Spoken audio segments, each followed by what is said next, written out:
베드로후서 3장 10절에서 11절까지 말씀 제가 봉독하겠습니다. 그러나 주의 날이 도적같이 오리니 그날에는 하늘이 큰 소리로 떠나가고 체질이 뜨거운 불에 풀어지고 땅과 그 중에 있는 모든 일이 드러나리로다. 이 모든 것이 이렇게 풀어지리니 너희가 어떠한 사람이 되어야 마땅하뇨. 거룩한 행실과 경건함으로 하나님의 날이 임하기를 바라보고 간절히 사모하라. 아멘. 오늘 베드로후서 3장 10절에서 11절까지 말씀, 이 말씀을 통해서 주의 날이 가까운데 너는 어떠한 사람이 되려고 하느냐. 주의 날이 가까운데 너는 어떠한 사람이 되려고 하느냐라는 제목으로 같이 은혜를 나누고자 합니다. 지금 온 세상은 칠흑같이 어두움 가운데 점점 제약 속으로 깊어지고 있습니다. 개인이나 가정이나 국가뿐만 아니라 가장 거룩하고 경건해야 될 교회까지도 죄악의 어둠이 침범해서 거짓과 그리고 미움과 속음이 점점점 가득해지는 그런 시대를 우리가 만나고 있습니다. 그럴수록 우리는 하나님의 심판이 가까이 오고 있음을 깊이 인식을 해야 하는 것이죠. 베드로 사도는 주의 재림을 확실하게 앞둔 그리스도인들에게 마땅히 우리가 어떠한 자세를 가져야 되는 것이 중요한가라는 것을 몇 가지로 권면하고 있습니다. 왜냐하면 하나님께서 심판하시는 때에 우리 모든 인생들의 참과 거짓이 정확하게 밝혀지고 또 그 행한 대로 심판을 받게 될 것이 분명하기 때문에 우리는 우리의 자세를 분명하게 하지 않으면 안 되는 것이죠. 로마서 14장 10절과 12절 말씀 보면은 내가 어찌하여 내 형제를 판단하느뇨. 어찌하여 내 형제를 업신 여기느뇨. 우리가 다 하나님의 심판대 앞에 서리라. 기록되었으되 주께서 가라사대 내가 살았노니 모든 무릎이 내게 꿇을 것이요 모든 혀가 하나님께 자백하리라 하였느니라. 이러므로 우리 각인이 자기 일을 하나님께 직고하리라. 이렇게 말씀하고 있습니다. 우리의 모든 혀가 하나님께 자백한다고 말씀하고 있는 거예요. 내가 과거에 지은 죄, 과거에 행한 모든 일들을 하나님께 자백하고 또 우리 각인이 자기 일을 하나님께 낱낱이 자백할 때가 있는데 그때가 어떤 때인가 하면은 하나님의 심판대 앞에 설 때 우리가 행한 일을 고백한다는 거예요. 사도 바울은 자신을 포함을 해서 믿음이 강한 자나 연약한 자나 모두가 하나님의 심판대 앞에 예외 없이 서게 됨을 말씀하고 있습니다. 예수를 믿는 자든 예수를 믿지 않는 자든 믿음이 강한 자든 약한 자든 교회에서 그가 어떠한 직분을 갖고 있든지 간에 상관없이 모든 사람이 예외 없이 한 명도 예외 없이 이 땅에 왔다 한번 살다가 간 모든 인생은 하나님 앞에 심판대 앞에 선다는 거예요. 그래서 계시록 20장 11절과 15절 말씀 보면은 마지막 하나님의 백보자 심판에 관련해서 말씀하고 있지 않습니까? 죽은 자들이 물어온 대소하고 보좌 앞에 서게 된다고 말씀하고 있어요. 지금까지 왔다가 죽어간 수많은 사람들이 하나님의 보좌 앞에 선다는 거예요. 그래서 행한 대로 하나님이 심판하시고 그 심판의 결과 의의 백성은 천국으로 그렇지 않은 자는 불과 유황이 타는 영원한 불못으로 들어간다는 것을 말씀하고 있는 것이죠.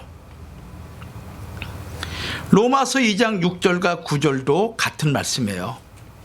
각 사람에게 그 행한 대로 보응하시고 참고 선을 행하여 영광과 존귀와 썩지 아니함을 구하는 자에게는 영생으로 하시고 오직 당을 지어 진리를 쫓지 아니하고 불의를 쫓는 자에게는 노와 분으로 하시리라.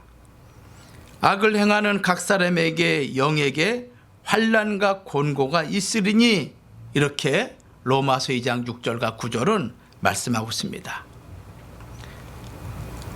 금방도 말씀드렸지만 계시록 20장 12절과 15절에서도 각 사람이 자기의 행한 대로 심판을 받되 자기 행위를 따라 책들에 기록된 대로 심판을 받는다고 분명히 말씀하고 있어요. 생명책에 기록되지 못한 자는 영원히 꺼지지 않는 둘째 사망 곧 불못에 들어간다고 기록하고 있는 말씀이죠. 그렇기 때문에 이 마지막 때를 살아가는 우리 주의 백성들이 과연 내가 지금까지 살아온 이 모습으로 계속적으로 살아가는 것이 옳은 것인지, 아니면 지금이라도 내 방향을 바꾸어서 하나님이 원하시는 그런 사람의 삶의 모습으로 살아가야 되는지를 지금이라도 우리가 결정하고, 돌이킬 건 돌이키고 회개할 건 회개하고, 그리고 내가 방향을 바꿔서는 방향을 바꿔야 된다는 것을 말씀하고 있습니다. 그런데 이 마지막 때 특징 중에 하나가 무엇인가 하면은, 이 마지막 때가 가까우면 가까울수록 많은 사람이 연단을 받아서, 어떤 사람은 스스로 정결케 하는 사람이 있고 회개하는 사람이 있고 희게 되는 사람이 있는 반면에, 악한 사람은 계속적으로 악을 행한다라고 말씀하고 있어요. 그리고 자기 스스로가 악을 행하는지 행하지 않는 것인지 깨닫지 못하는 그런 삶을 살아간다고 다니엘 선지자는 다니엘 12장 10절에 말씀하고 있어요. 이 다니엘 12장 10절 말씀을 현대인 성경에는 이렇게 말씀하고 있습니다.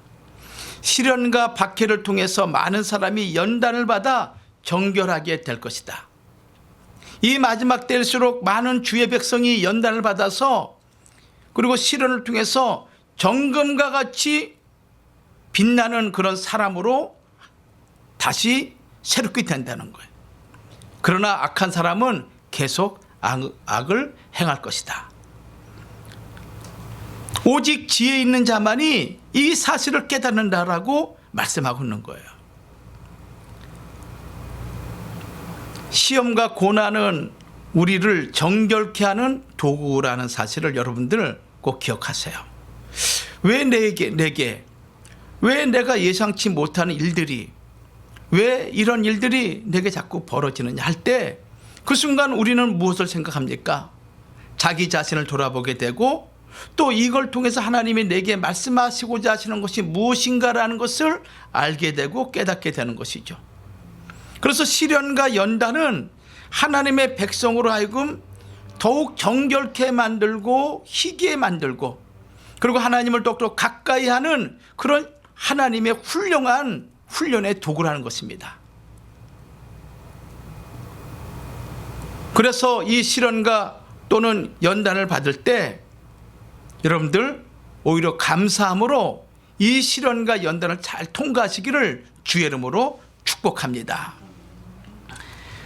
자, 그렇다면은 우리는 주의 재림이 가까운 이때에 나는 어떠한 사람이 되어야 하는가? 아니, 좀 더 한 걸음 더 나가서 나는 어떠한 사람이 되려고 하는가라는 거에 대해서 한번 생각해 보자는 거예요. 내가 원하는 내 미래의 모습은 어떤 모습인가? 내가 원하는 나의 모습은 과연 하나님 보좌 앞에 설 때 어떠한 모습으로 쓸 것인가라는 것을 한번 진지하게 생각해 보자는 거예요. 내가 과거부터 지금까지 믿었던 그 신앙의 모습으로 내가 나아갈 때 과연 이것이 하나님 앞에 부끄러움 없는 그런 신앙의 모습인지, 후회하지 않는 신앙의 모습인지 한번 점검해 보고, 그것에 부족함이 있다면은, 하나님이 우리를 저울에 달아볼 경우에 부족함이 있을 경우에는 우리는 하나님의 나라에 당당히 들어가기에는 너무나 부족한 우리의 삶이 되겠죠. 그러므로 오늘 주신 말씀을 통해서 과연 주의 재림이 가까운데 너는, 여러분 각자는, 아니 나는 어떠한 사람이 되려고 하느냐, 이 문제를 세 가지로 한번 교훈을 나눠보고자 합니다. 여기 어떠한 사람 할 때 이 어떠한 사람은 누구를 가리키냐면은 예수 그리스도를 믿는 사람을 말하고 있는 것입니다. 하나님의 나라를 나의 나라로 소망 삼고 분명한 확신을 가지고 살아가는 사람들, 종말론적인 삶을 살아가는 그런 사람들, 주의 재림과 심판이 가까움을 알고 육신의 삶을 버리고 하나님의 뜻에 맞는 그런 영적인 삶을 살아가고자 하는 그런 삶을 살아가는 사람, 바로 그런 사람을 가리켜서 어떠한 사람이라고 지금 베드로 사도는 얘기하고 있습니다.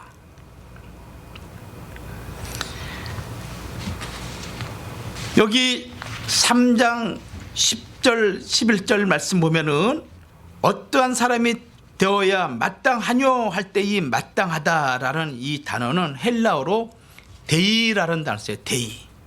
데이. 이것은 반드시 해야 된다. 너 이거 하는 것이 마땅하다라는 그 의미는 너는 반드시 이것을 해야 된다라는 의미라는 거예요. 데이라는 거예요. 구원자로서 예수님의 삶과 예수님의 길은 마땅한 것이죠. 그걸 데이라 그러는 거예요.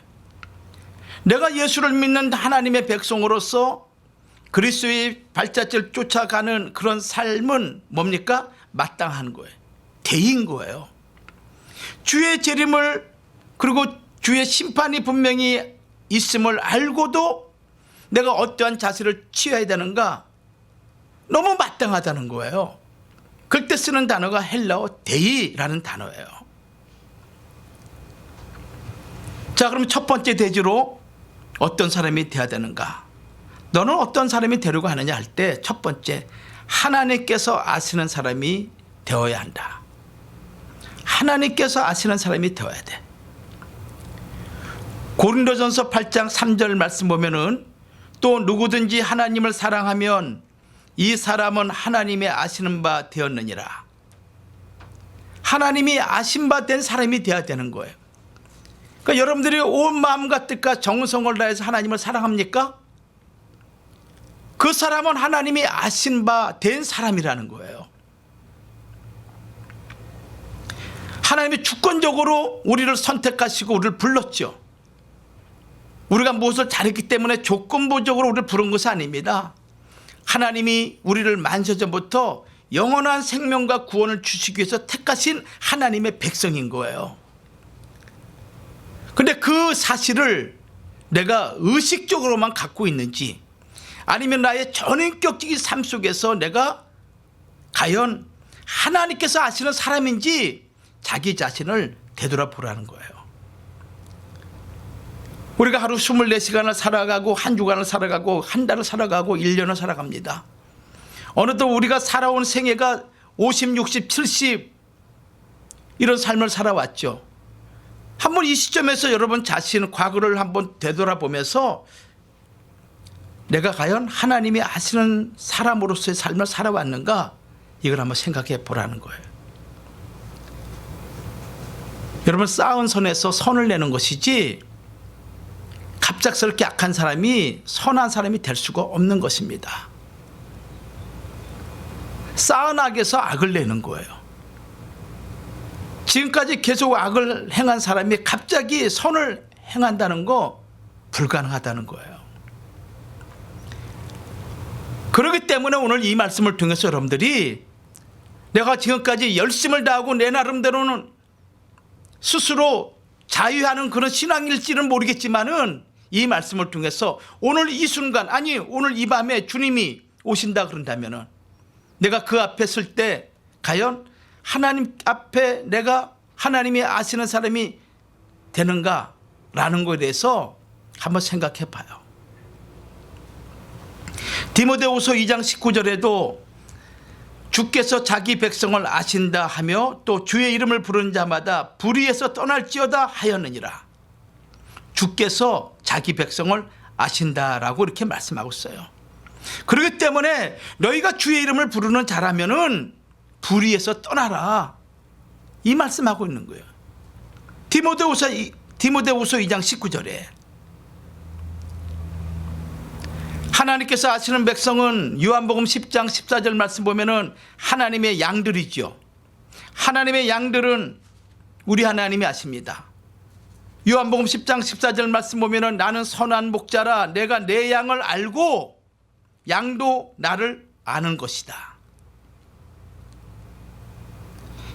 나도 하나님을 알고 하나님도 나를 안다는 거예요. 하나님은 나를 잘 알고 있는데 내가 하나님에 대해서 몰라봐요. 하나님이 아는 백성이라 할 수가 없는 것이죠. 요한복음 10장 27절에 내 양은 내 음성을 들으며 나는 저희를 알며 저희는 나를 따르느니라. 내 양은 내 음성을 듣는다, 이렇게 말씀하고 있습니다. 요한복음 8장 47절에 분명히 말씀하고 있죠. 하나님께 속한 자는 하나님의 말씀을 듣나니. 너희가 하나님께 속했느냐? 너희가 예수 그리스도의 것이냐? 라고 한다면은 하나님의 말씀을 듣는다는 것입니다. 너희가 듣지 아니함은 하나님께 속하지 아니함이도다, 이렇게 말씀하고 있는 거예요.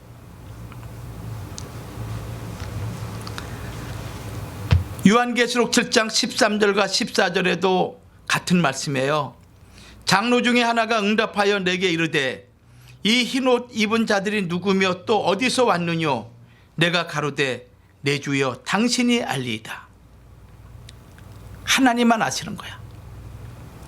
하나님의 참된 백성이 누구인가라는 것을 하나님만 아시는 거야. 그래서 하나님께 아시는 사람이 돼야 돼요. 내 주여 당신이 알리이다 하니 그가 나더러 이르되 이는 큰 환난에서 나오는 자들인데 어린 양의 피에 그 옷을 씻어 희게 하였느니라.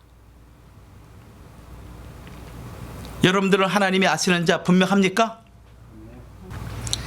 그러나 반면에 주님께서 누가복음 13장 27절과 29절 말씀 보면은 나는 너희가 어디서 왔는지 알지 못하노라 라고 말씀하시는 대상이 있다는 거예요. 자, 우리 누가복음 13장 27절에서 29절까지 말씀을 같이 찾아보죠. 29절까지 시작. 저가 너희에게 일러 가로되 나는 너희가 어디로서 왔는지 알지 못하노라. 행악하는 모든 자들아 나를 떠나가라 하리라. 너희가 아브라함과 이삭과 야곱과 모든 선지자는 하나님 나라에 있고 오직 너희는 밖에 쫓겨난 것을 볼 때에 거기서 슬피 울며 이를 갈미 있으리라. 사람들이 동서남북으로부터 와서 하나님의 나라 잔치에 참여하리니. 여기 주님이 분명 말씀하고 있지 않습니까? 나는 너희가 어디서 왔는지 어디로서 왔는지 알지 못한다. 그러면서 그 알지 못하는 이유를 행악하는 모든 자들, 행악하는 모든 자들, 불의한 자들을 얘기하고 있죠. 진실되지 못하고 거짓을 행하는 자들을 말씀하고 있는 것이죠. 로마서 2장 8절 말씀 보면은 진리를 쫓지 않는 자들, 하나님 말씀이 진리 자체이신데 이 진리의 말씀을 쫓지 않고 그 말씀대로 살지 못하는 자들, 오히려 그 말씀을 이용해서 자기의 유익을 구하는 자들, 하나님의 의와 공의를 내팽개치고 자기의 의를 내세우는 자들, 모든 것이 바로 불의를 행하는 자들, 행악한 자들이라고 말씀하고 있습니다.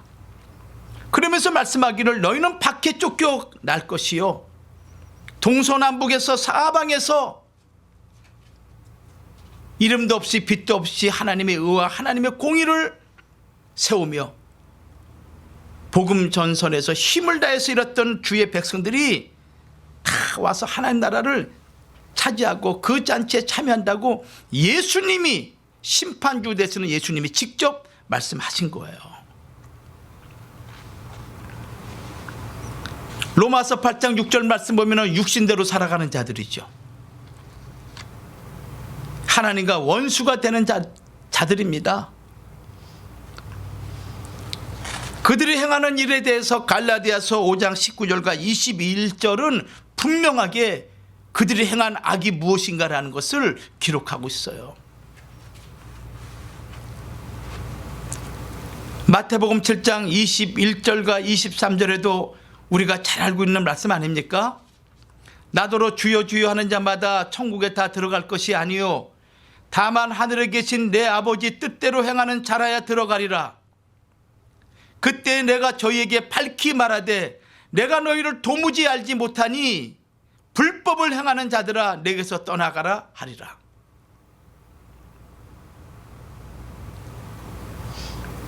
주여 주여 한다고 해서 다 천국에 들어가는 것이 아니라고 말씀하셨어요. 내가 주를 위하여 병도 고치고 주를 위해서 기사도 하고 주를 위해서 여러 가지 많은 표적과 이적을 행했다 할지라도 하나님 아버지의 뜻이 무엇인지를 알지 못하는 자들은 다 불법을 행한 자들이라고 말씀하고 있어요. 하나님의 뜻이 무엇입니까? 하나님의 의와 공의를 세우는 것이죠. 두 번째로 우리는 어떠한 사람이 되어야 하는가, 어떠한 사람이 되려고 하는가 할 때 두 번째는 하나님께만 소망을 두는 사람이 되어야 한다. 마지막 때일수록 세상의 물질에, 세상에 있는 것들에 마음을 두고 마음을 빼앗긴 사람들이 점점 많아져요. 점점 많아져. 근데 마지막 때 특징이 뭐냐?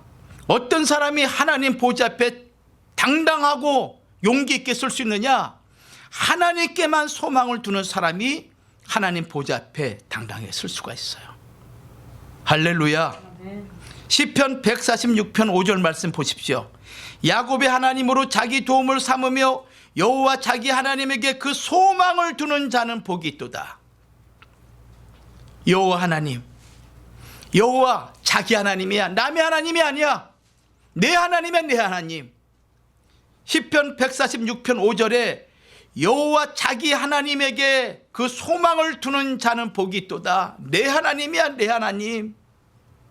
남이 믿는 하나님을 내가 믿는 게 아닌 것입니다. 내 아버지시여 내 아버지. 하나님께만 소망을 두는 자는 결코 인생을 의지하지 않는 것이죠. 우리 인생은 결코 영원하지 못한 존재입니다. 그래서 이사야 2장 22절 말씀 보면은 인생의 호흡은 코에 있다라고 말씀하고 있지 않습니까? 그러므로 그 코에서 호흡이 끊어지게 되면은 사라지는 존재이기 때문에 수에 칠 가치가 없다. 이것이 이사야 2장 22절인 거예요. 영원한 생명을 가진 자만이 하나님의 수에 들어올 자격이 있는 것입니다. 왜? 하나님은 영원하시기 때문에. 썩고 사라지고 더러운 그런 존재가 어찌 하나님의 수에 들어갈 수가 있겠습니까? 이러한 인생에게 어찌하여 소망을 두려고 하느냐, 이 말씀하고 있는 겁니다. 너는 도대체 어떤 사람이길래 썩어지고 사라지는 그런 인생에게 마음을 두고 생각을 빼앗기고 그런 인생으로 살아가려고 하느냐, 이 말씀 지금 하고 있는 것입니다. 시편 102편 11절 말씀이나 또 시편 102편 3절 말씀 보면은 대저 내 날이 연기같이 소멸하며 내 뼈가 냉가리같이 탔나이다. 내 날이 기울어지는 그림자 같고 내가 풀의 새자남 같으니이다. 아침의 연기, 굴뚝에서 피어오르는 연기, 그게 얼마나 오래 갑니까? 바람이 한번 싹 불어지게 되면은 그 순간 사라지는 것이죠. 우리 인생을 가리켜서 내일을 알지 못하며 잠깐 있다가 없어지는 안개와 같은 인생이라고 말씀하고 있습니다. 어두울 때 안개가 있는 것 같지만은 햇빛이 뜨게 되면은 순식간에 그 안개가 사라지는 거예요. 그런 인생인 거예요. 아무리 세상에 부귀 영광을 누린다 할지라도 연기와 같은 존재예요. 그리고 안개와 같은 존재인 거예요. 하나님이 한번 불면은 사라지는 존재예요. 그러나 하나님은 영원하신 분이야. 그 하나님에게 소망을 두라는 거예요. 내가 지금 가지고 있는 것이 부족하든, 내가 어떠한 상황이 있다 할지라도 여러분 누구를 의지하겠어요? 내가 원치 않은 질병 가운데 있어요. 누구를 의지하겠습니까? 내 아내가 나를 도와주고자 하는 마음은 간절하지만은 능력이 안 되는 거예요. 내 주변에서 많은 사람이 나를 도와주고자 하는 간절한 마음, 연민의 마음은 있지만은 마음뿐인 거예요. 근본적으로 내 문제를 해결해 줄 수 있는 자는 이 세상에 하늘이나 땅이나 아무도 없어요. 오직 누구에게? 하나님에게. 그래서 주의 재림 때가 가까울수록 너는 어떤 사람이 되려고 하느냐 이렇게 묻는다면은 나는 오직 하나님에게만 소망을 두겠습니다라고 고백해야 된다는 거예요. 아멘? 아멘. 그런 삶을 살아가야 되는 거예요. 인생은 헛것 같고 그의 날은 지나가는 그림자 같다고 시편 144편 4절은 분명히 말씀하고 있어요. 사람은 헛것 같고 그의 날은 지나가는 그림자 같으니이다. 햇빛이 쨍쨍 내리쬐입니다. 응? 그때 그림자 생기죠. 그냥 걸어가면 순식간 사라지듯이 제가 하도 날씨가 뜨거워가지고 이 도로 가운데 막 달리다가 옆에 큰 컨테이너 차량이 가게 되면은 그 차가 속도가 늦잖아요. 거기에 맞춰서 저로 천천히 가요. 햇빛을 가려주니까. 근데 뒤에 오는 차가 빵빵 누르니까 더 이상 양심이 걸려가지고 같이 못 가죠. 근데 그게 사라지면은 여전히 햇빛은 나를 괴롭히는 거예요. 그거와 같다는 거예요. 또 인생에 가는 길은 석양 그림자 같고 메뚜기 같다고 이렇게 말씀하고 있습니다. 시편 109편 23절이에요. 나의 가는 것은 석양 그림자 같고 또 메뚜기 같이 불러가오며 인생은 결코 도울 힘이 없으며 이렇게 말씀하고 있어요. 그래서 성경 전체는 우리에게 말씀하기를 이 세상에서 힘이 있고 능력이 있는 왕 방백들을 의지하지 말고 도울 힘이 없는 인생을 의지하지 말고 오직 전능하신 하나님만을 의지하라. 천지의 주제가 되시고 그 다음에 전능하신 하나님, 영생하신 하나님, 그 하나님에게만 소망을 두라고 분명히 말씀하고 있어요. 어떠한 일이 벌어진다 할지라도 여러분들 하나님만 소망 삼으시기 바랍니다. 아셨죠? 이거 외에 우리가 살 수 있는 방법은 없어. 이거 외에 하나님 앞에 당당해질 수 있는 방법은 없어.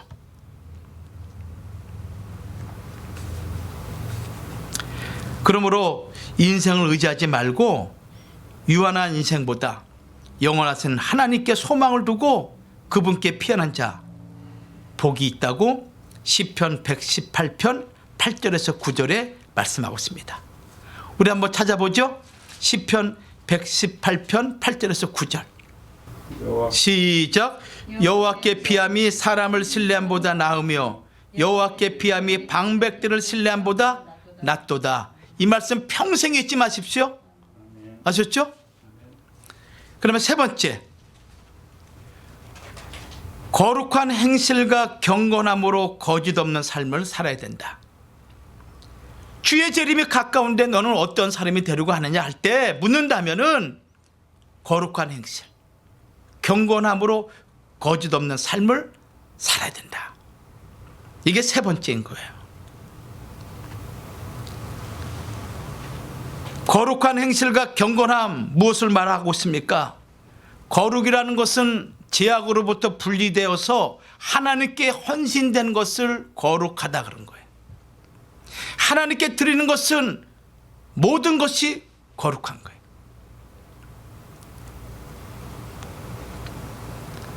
경건은 하나님을 닮아가며 섬기는 것을 가리키는 것이죠. 하나님의 영으로 가득 채워지는 거예요. 하나님의 형상을 회복하는 거예요. 그게 경건한 하나님의 백성인 거예요. 육신의 정욕, 안목의 정욕, 이생의 자랑으로 사로잡히는 존재가 아니라 오직 영원하신 하나님, 진실된 하나님, 빛된 하나님 말씀에 사로잡힌, 그래서 성령에 의해서 움직이는 백성, 그들을 가리켜서 경건한 하나님의 백성이라고 말씀하고 있는 것이죠. 우리가 하나님 말씀대로 행할 때 하나님을 닮아가게 됩니다. 하나님 말씀을 모실 때 우리는 하나님을 닮아가게 되는 거예요. 기독교인들이 이 세상을 살아가면서 그리스도의 재림이 분명하다는 것을 안다면은 절대 악을 떠나서 하나님 뜻대로 살아가야 된다.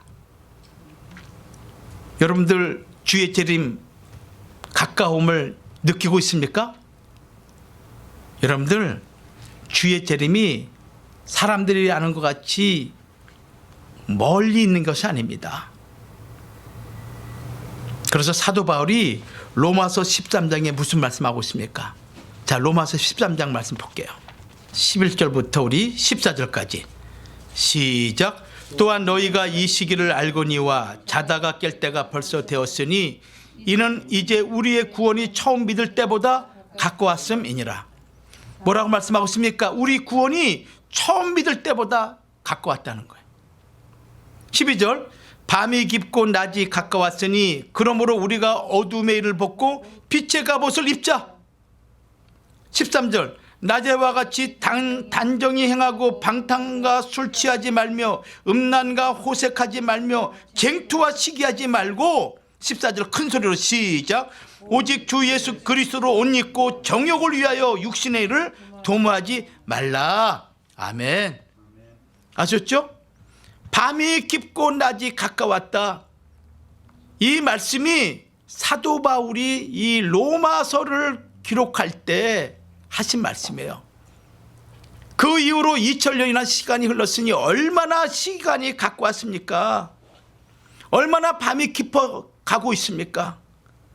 그러므로 여러분들 어둠의 일을 벗어버리고 빛의 갑옷을 입고 깨어서 과연 내가 주의 재림 때 어떠한 백성이 될 것인가라는 것을 진지하게 고민하면서 어제가 오늘같이 오늘이 내일같이 그렇게 하루하루 살아가지 말고 인생 살아가는 동안에 수많은 일들이 있죠. 그 많은 일들을 우리가 경험하지만 더 중요한 것은 내가 과연 어떠한 사람이 되어야 될 것인가, 내가 하나님 보좌 앞에 설 때 어떤 사람이 되려고 하느냐라는 것을 한번 고민해 보면서 여러분 오늘 이후로 여러분의 삶을 하나님이 원하시는 그런 삶으로 바꿔가기를 간절히 주의 이름으로 축원합니다.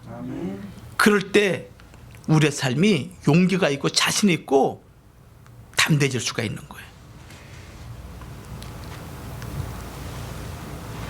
아담의 7세 손 에녹은 분명히 말씀하고 있죠. 주께서 수만의 거룩한 자와 함께 임하셔서 무사람을 심판하시되 경건치 않은 일과 경건치 않은 말을 심판하신다고 유다서 1장 14절과 16절에 분명히 말씀하고 있습니다. 성도 여러분, 경건치 않은 일 가운데서 가장 무서운 불경건이 무엇인지 아십니까? 거짓말이야. 거짓말. 이 거짓말로 에덴 동산이 파괴되고 이 거짓말 때문에 아담과 하와가 영생할 존재가 죽음의 존재로 된 건 아니겠습니까? 그래서 요한계시록 21장 27절이나 22장 15절 말씀 보면은 이 거짓말하는 자가 영원한 불과 유황못에 들어가는 그 죄 가운데 거짓말하는 자가 분명히 기록되어 있지 않습니까? 무엇이든지 속된 것이나 가증한 일 또는 거짓말하는 자는 결코 그리로 들어오지 못하되 속된 것이나 가증한 일 또는 거짓말하는 자는 결코 그리로 들어오지 못한다. 오직 어린 양의 생명책에 기록된 자들 뿐이다. 그러니까 거짓말하는 자는 생명책에 이름이 없는 거예요. 이것이 계시록 21장 27절 말씀 아닙니까? 계시록 22장 15절에서는 개들과 술객들과 행음자들과 살인자들과 우상 숭배자들과 및 거짓말을 좋아하며 지어내는 자마다 성 밖에 있으리라. 그래서 죄 중에 가장 무서운 죄가 무슨 죄냐? 거짓말하는 죄라는 거예요. 거짓말하는 죄야. 이 거짓말로 우리의 조상 아담과 하와가 타락하게 되었고, 지금까지 수많은 사람들이 거짓말을 하게 되고 거짓말에 농락을 당하고, 그래서 마지막 하나님의 생명책에 기록되지 못하는 죄 가운데 하나가 뭐냐? 거짓말하는 자들이다. 그래서 경건치 않은 주의 백성으로 살기 위해서는 첫 번째, 내 입술에 거짓말이 없어야 돼요. 종교개혁자 마틴 루터는 이런 얘기를 했습니다. 사람이 한 가지 거짓말을 참말처럼 하기 위해서는 항상 7가지의 거짓말을 준비해야 된다고 말을 했어요. 내가 하나의 거짓말을 할 경우에는 그 거짓말을 변명하기 위해서, 참말처럼 만들기 위해서는 7가지 거짓말을 준비해야 된다는 거예요. 그래서 이 거짓말은 눈 뭉치와 같이 굴리면 굴릴수록 커지게 되는 것입니다. 거짓말은 거짓말을 낳고 또 다른 거짓말을 만들어내는 것이죠. 내가 조집사님을 거짓말로 속인다면은 또 다른 사람을 속여야 돼. 그 사람을 속였으니 또 다른 사람도 속여야 되는 거야. 서로 묻고 알려고 하니까. 그 말 맞아? 맞아? 근데 안타까운 사실은 뭐냐면은 이 세상에 존재하는 많은 종교들도 자기 교파와 또 자기가 속해 있는 교단들을 중상모략하고 헐뜯는 일들이 별로 없죠. 근데 가장 경건하고 가장 악을 멀리해야 되는, 가장 거짓을 추방해야 되는 교회들이 거짓말로 말미암아 나눠지고 분리되는 것이 너무나 많이 있는 거예요.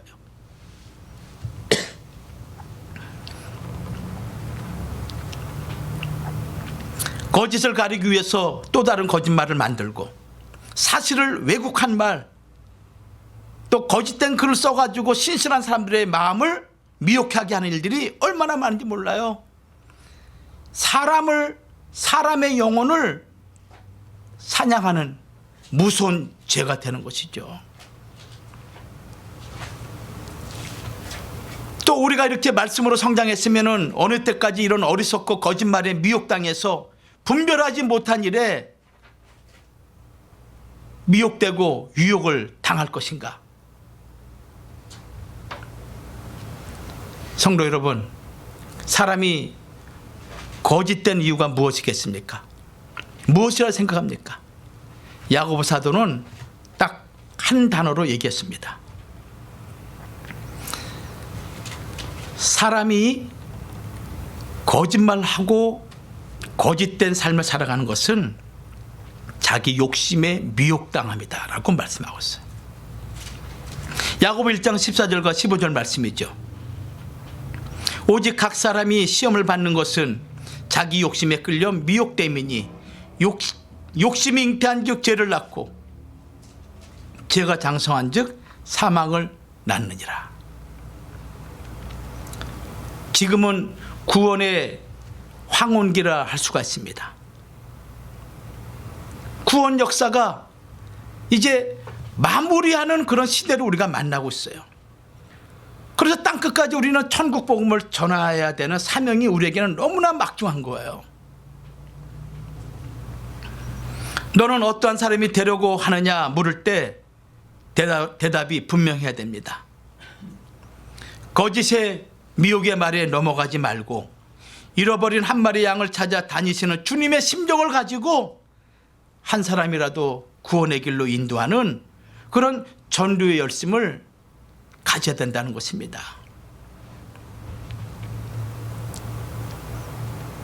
누가복음 15장 4절 말씀 보면은 너희 중에 어느 사람이 양 100마리가 있는데 그 중에 하나를 잃으면 99마리를 들에 두고 그 잃은 것을 찾도록 찾아다니지 아니하느냐. 또 요한복음 6장 39절 말씀도 마찬가지예요. 나를 보내신 이의 뜻을 행하려 함이니라.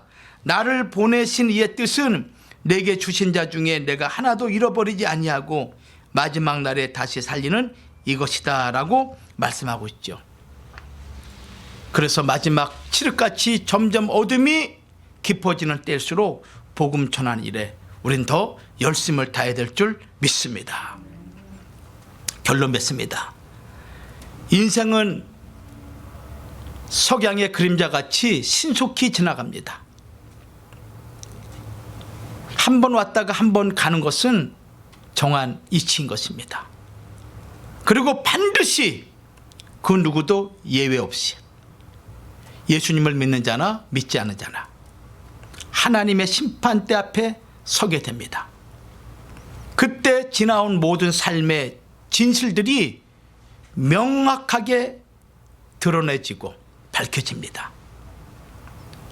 그렇기 때문에 우리는 하나님 말씀을 잘 듣고 순종해야 되는 거예요.